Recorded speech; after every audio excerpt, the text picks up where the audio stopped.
पुस्तक लिखने की प्रेरणा आपको कहाँ से मिली?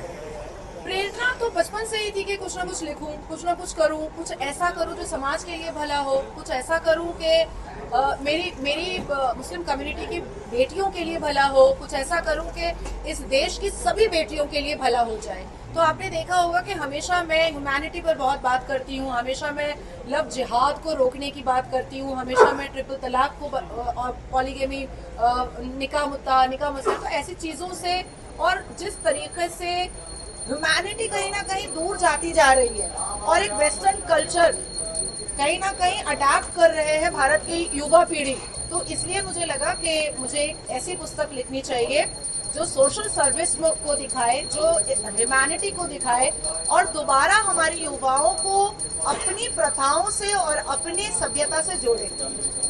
इस पुस्तक को लिखने में क्या क्या कठिनाइयों को आपको सामना करना पड़ा? क्योंकि आप जब लिख रहे हो कई लोगों को फोन कॉल भी आए होंगे, जिस तरह से आप बेबाक बोलते हैं।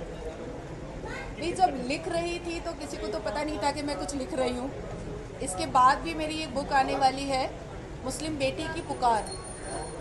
तो जब लिख रही होती हूँ तो किसी को पता नहीं होता है, लेकिन मेरे बेबाक, मैं एक्चुअली बेबाक नहीं बोलती हूँ। आई कांट से कि मैं बेबाक बोलती हूँ। यहाँ पर कितने पत्रकार हैं जो मुझे जानते हैं, जो मुझे रोज़ बैठाते हैं अपने पैनलिस्ट, एज अ पैनलिस्ट। मैं बेबाक नहीं बोलती हूँ, बहुत फैक्ट को बहुत क्रिस्टल क्लियर बोलती हूँ। जो भी चीज़ें फैक्ट होती हैं, जो संवैधानिक होती है, जो बिल्कुल वाइट को वाइट और ब्लैक को ब्लैक बोलने की मेरी आदत हमेशा से रही है। तो आपको तो पता ही है कि 8 सितंबर 2024 में पश्चिम बंगाल में मॉब लिंचिंग हो रही थी मेरी।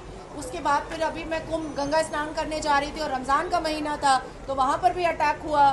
और ऐसी धमकियाँ तो रोज़ 200 मिलती हैं, लेकिन अगर संकल्प आपका बड़ा होता है, अगर आपके अंदर जोश होता है और मातृभूमि के लिए प्यार और श्रद्धा होती है और अपने राष्ट्र के लिए डेडिकेशन नहीं डिवोशन होता है, तो आप फिर इन सब चीज़ों से बिल्कुल परे हो जाते हो। आपका लक्ष्य बहुत क्रिस्टल क्लियर होता है कि अपनी मातृभूमि के लिए मर मिट जाना। तो बस ठीक है, मरेंगे तो मरेंगे, एक जान है, अल्लाह लेगा या अल्लाह का बंदा ले लेगा। मैंने बुक लिखे हैं, कितने भाषा में है? अभी तो सिर्फ हिंदी में है। हाँ, क्या आने वाले टाइम में इंग्लिश या उर्दू भी हो हाँ सकता हाँ है? हाँ, नहीं इंग्लिश तो ज़रूर होगा, लेकिन मेरी जो बुक आ रही है बेटी की पुकार, वो अरबी, पर्शियन, हिंदी, उर्दू, इंग्लिश, और इसको भी मैं चाहूँगी कि मैं उर्दू में करूँ, ताकि जो मुस्लिम समुदाय है वो उर्दू में पढ़ सके इस किताब को भी। सुनील सर, आप क्या कहना चाहेंगे इस पुस्तक के बारे में? देखिए, ये पुस्तक जो है